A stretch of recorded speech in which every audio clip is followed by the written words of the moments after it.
qué condiciones, qué requisitos se exigen y cuáles serían esos requisitos.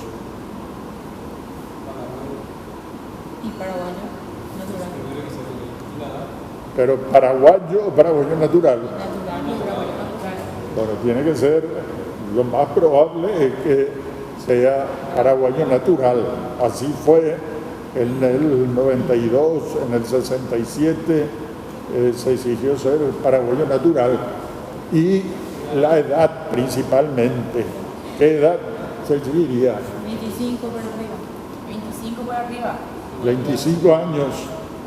Porque los diputados tienen 25 a partir de 25. Bueno, está muy bien el criterio. Por ese criterio de que los diputados, para ser diputados se exige 25 años, aquí para este cargo también tendría que ser 25 años. Pero eso no está establecido. Teóricamente es el Congreso, por medio de una ley, el que va a fijar eso. La incompatibilidad. Bueno. La incompatibilidad Y tiene que fijar las incompatibilidades, también las incompatibilidades. Por lo general serían las que tienen senadores y diputados, ¿verdad? El régimen de incompatibilidad de senadores y diputados. En el 92, por ejemplo, no se estableció entre las incompatibilidades el ser senador o diputado. Por eso hubo unos cuantos convencionales constituyentes que eran principalmente senadores. Creo que casi todos los que eran convencionales eran también simultáneamente senadores. Pero eso se determina en la ley, si hay o cuáles son las incompatibilidades. Las inmunidades son las mismas, eso sí ya está determinado, las que corresponden a los miembros del Congreso. Bueno, y una cuestión es la que señalaba acá el compañero: ¿cuánto tiempo tiene que durar la Convención Nacional Constituyente? ¿En qué tiempo se tiene que hacer la reforma de la Constitución? ¿Vos dijiste recién 6 meses, doctor? No, yo dije que la del 92 duró 6 meses. Ya. Bueno, no está establecido un plazo y tampoco es una cosa muy aceptable que el Congreso, por medio de una ley, le fije un plazo, porque se entiende que aquí es el poder constituyente el que está organizando o reorganizando el Estado paraguayo. Teóricamente, la Convención Nacional Constituyente está por encima del poder constituido, ¿verdad? Por una parte está el poder constituido, los órganos que ejercen el poder político en el Estado en una forma, podríamos decir, normal o permanente. ¿Cuáles son esos órganos del poder constituido? ¿Cuáles? ¿Sí? Bueno, esos órganos son los del poder constituido. Todos los órganos de gobierno, es decir, legislativo, ejecutivo, judicial, órganos extrapoderes, departamentales, municipales, todo eso es el poder constituido, que funciona de forma permanente, en forma regular.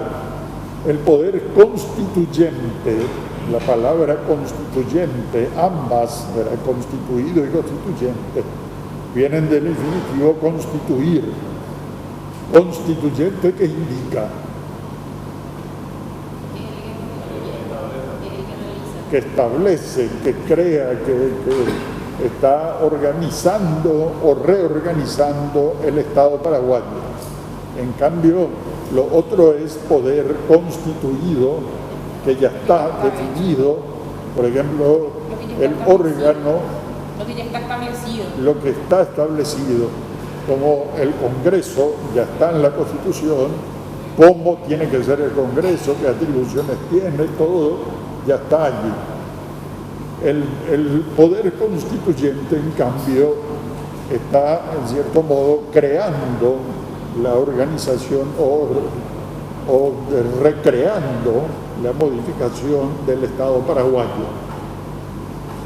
Bueno, por eso digo, no se puede un órgano del poder constituido como el Congreso, no le puede establecer un plazo al poder constituyente, a la convención, pero por lo general es un tiempo relativamente breve, es decir, es así como fue la del 92, 6 meses, o a lo mejor un poquito más, ¿verdad? Pero por ahí.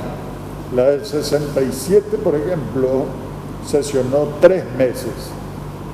La del 70 también fue un tiempo corto, alrededor de agosto, septiembre, octubre, sí, un poquito más de 3 meses, o alrededor de 3 meses fue también la convención de 1870.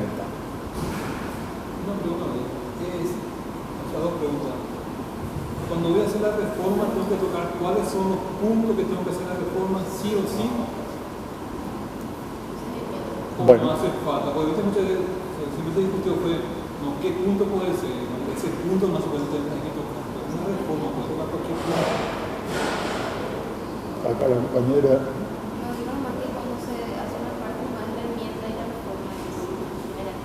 Sí, está bien el concepto, en primer lugar, para tener, la verdad que no diga eso, el concepto es, ambas vías son de modificación de la Constitución, ¿verdad? Pero la reforma teóricamente es para modificar cualquier artículo, o teóricamente todos los artículos de la Constitución, teóricamente se podría modificar. Normalmente no ocurre eso, ¿verdad? Por ejemplo, no se va a modificar el que el Paraguay o el Estado paraguayo tenga un gobierno republicano, no se va, a nadie se le va a ocurrir cambiar, ¿verdad? Eso. Pero teóricamente en una reforma se podría modificar toda la Constitución. Normalmente no ocurre eso, especialmente en la parte dogmática, en los derechos, las garantías reconocidas a las personas. Eso por lo general se mantiene, se mejora, se incrementa, pero no hay modificaciones, digamos, en el sentido de eliminar derechos, por ejemplo, pero teóricamente se puede modificar toda la Constitución. Le pregunto, no puede ser por una parte, una vez decidida la necesidad de la reforma, la necesidad de reforma, o sea, yo cuando hago mi reforma voy a decir, tal artículo quiero modificar, pues también. Entonces, esa necesidad, si hace falta, no hace falta modificar ese artículo. No. No era eso que La declaración en general, ¿verdad? Si la Cámara del Congreso declara la necesidad de la reforma constitucional, significa que se puede modificar toda la Constitución, cualquier artículo, teóricamente cualquier artículo, ¿verdad? Pero, digamos, de acuerdo con la realidad de una sociedad, no se van a modificar. Hay una serie de artículos que no se van a modificar. Uno lee ahí la Constitución y todas las libertades, por ejemplo, es indudable que no se van a modificar. Lo que es interesante también en este tema es lo que se llama las cláusulas pétreas. ¿Qué quiere decir cláusula pétreo? ¿Qué quiere decir? algo de piedra. Eso, doctor, primera vez que escucho. ¿De qué viene la palabra? De piedra. Bueno, piedra. Bueno, las cláusulas pétreas, es decir, disposiciones constitucionales que no pueden ser modificadas. Nosotros no tenemos, por lo menos desde el punto de vista jurídico, no hay cláusulas pétreas en nuestra Constitución. De hecho, es lo que estaba diciendo, ¿verdad? Por ejemplo, modificar el sistema republicano Nadie va a pensar en modificar, convertir el gobierno del Paraguay en una monarquía, por ejemplo. Nadie, no existe posibilidad de eso. De hecho, puede ser eso. Hay otras constituciones que sí tienen cláusulas pétreas. Las cláusulas pétreas son cláusulas que están en la Constitución y que establecen que determinados artículos no se pueden modificar, así en forma expresa. Por ejemplo, había una Constitución centroamericana que tenía entre sus cláusulas pétreas la prohibición de reelección, estaba entre las cláusulas pétreas. Y decía la Constitución. Decía, estaba eso, y establecían otras, había otras cuestiones también, la verdad no estoy recordando otro ejemplo. En algunas hablan de, digamos, la cuestión del sistema republicano, la división de las funciones del poder, pero de hecho esas son cláusulas pétreas de hecho. Acá, por ejemplo, a nadie tampoco se le ocurriría decir que va a haber un órgano que va a concentrar el poder ejecutivo y legislativo, por ejemplo. Ya está, eso está impuesto, esa división en tres poderes, y de hecho es una cláusula pétrea de hecho. Bueno, y también en la última parte, aquí del artículo 289, se establece que sancionada la nueva Constitución por la Convención Nacional Constituyente, quedará promulgada de pleno derecho. Esto también es importante porque se estableció por primera vez en 1992. La Convención Constituyente no solo sanciona la nueva Constitución, sino que también promulga.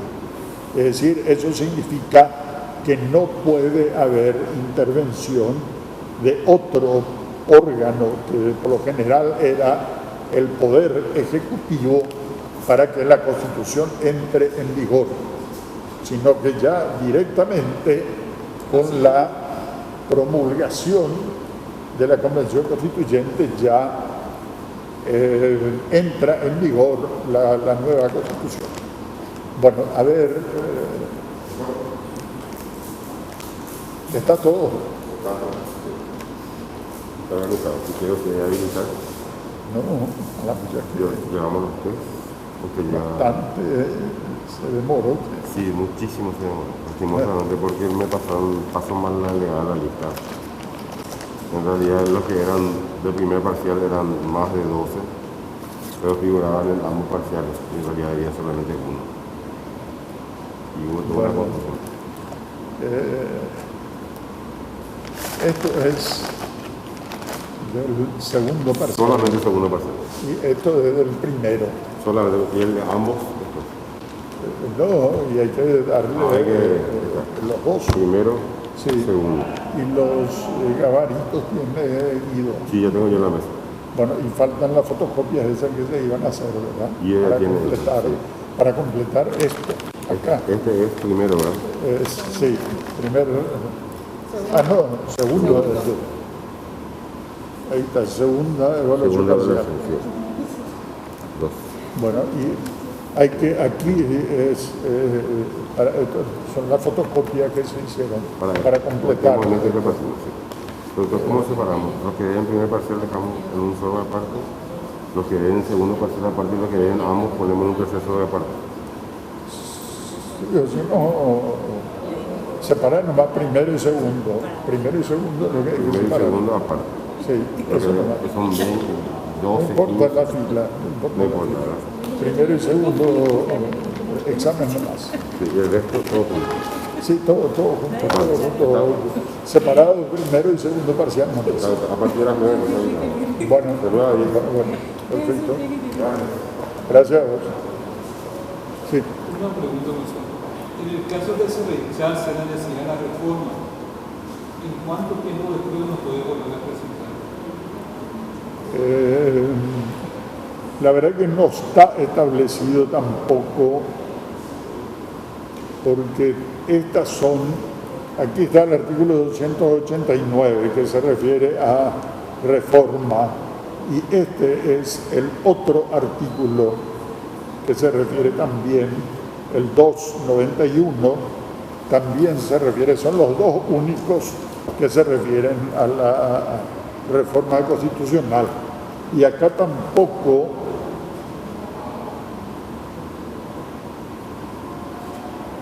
no hay, aquí tampoco se establece para la enmienda, está establecido algo referente a la reiteración de un pedido